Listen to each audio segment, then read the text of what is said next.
Welcome to Justice. I'm Jeanine Pirro. Thanks for being with us tonight. If you didn't believe that the deep state existed after watching Attorney General Jeff Sessions testify before Congress this week, you should now. I don't know what the problem is, but I'm telling you, there is one.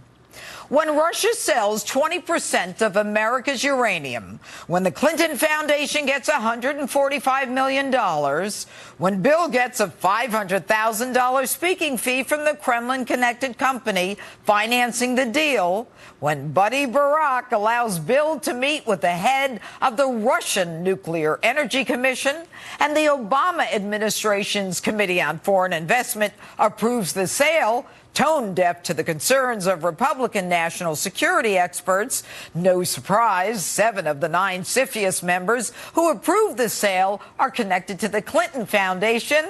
There's a problem, folks, and that problem needs to be investigated. So what's the problem? Why isn't this in front of a grand jury? Why no special counsel? Why is it so difficult for Jeff Sessions to answer a straight question? Why does it appear he's not even clear on whether and what he's recused from? Take a look. Do you have the authority today, subject to your recusal, to appoint a special counsel to investigate the Uranium One matter? I believe I do. Do you have the authority to appoint a special counsel to investigate the Fusion GPS dossier? I don't believe that I should be talking about and evaluating cases here today. So if I'm not recused, I have the authority, yes, and the duty and the responsibility to make that decision. And why does it take him months to respond to a congressional oversight committee? His response wouldn't even need to be made public. But my concern is we sent you a letter 3.5 months ago asking for a second special counsel. And if you're now just considering it, what's it going to take to get a special counsel? It will take a factual basis that meets the standards of the appointment of a special counsel. Factual basis? Okay, let's try a different angle.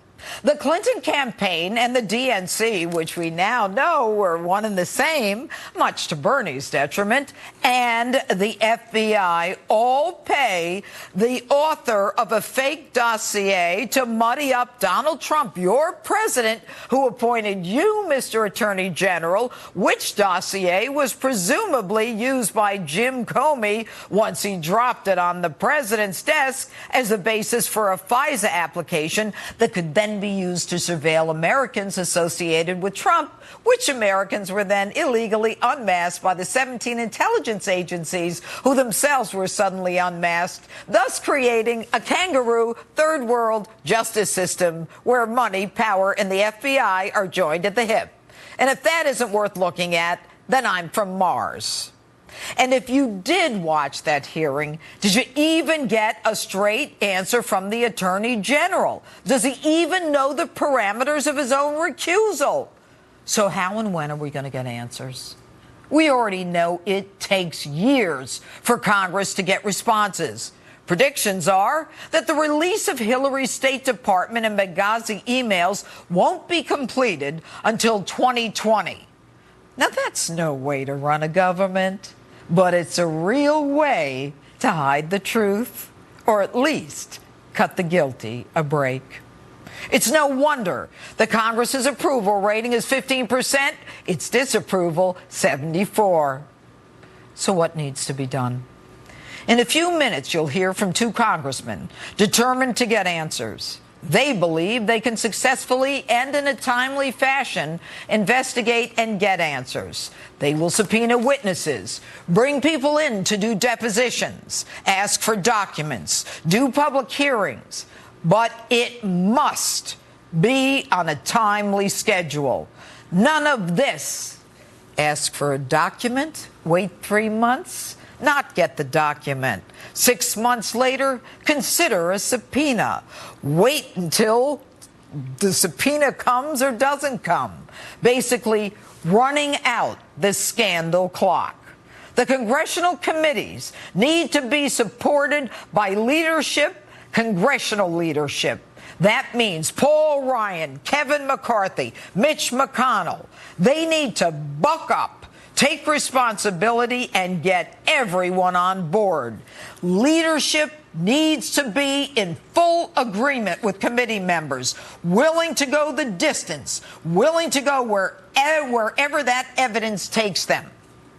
And as for the witness who brought Russia's corrupt efforts to pay off whomever they needed to access the United States uranium to the FBI and was then gagged so he couldn't spill the beans on the Clintons, well, he's now going to talk to Congress. There's already an effort to discredit him, which I find rather amusing, given the fact that this businessman was a key witness for the Department of Justice and the FBI, and the left that's attacking him hasn't even heard from him. I don't believe the left can even handle the truth. Now, those same two congressmen are going to tell you that they intend to ask the president to declassify the very application that was used to get the FISA warrant during the campaign. This will tell us whether the dossier created by Hillary and the DNC, and we believe paid for by the FBI as well, is part of the fake FISA application that created the surveillance of Donald Trump and those people connected to the campaign. So to those who say another special counsel serves no purpose, this must stop, I say baloney. I say law and order and truth and justice are the very foundations of this republic.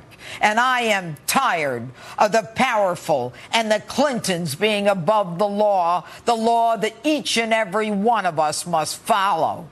But Hillary says this appears to be the politicization of the Justice Department and our justice system.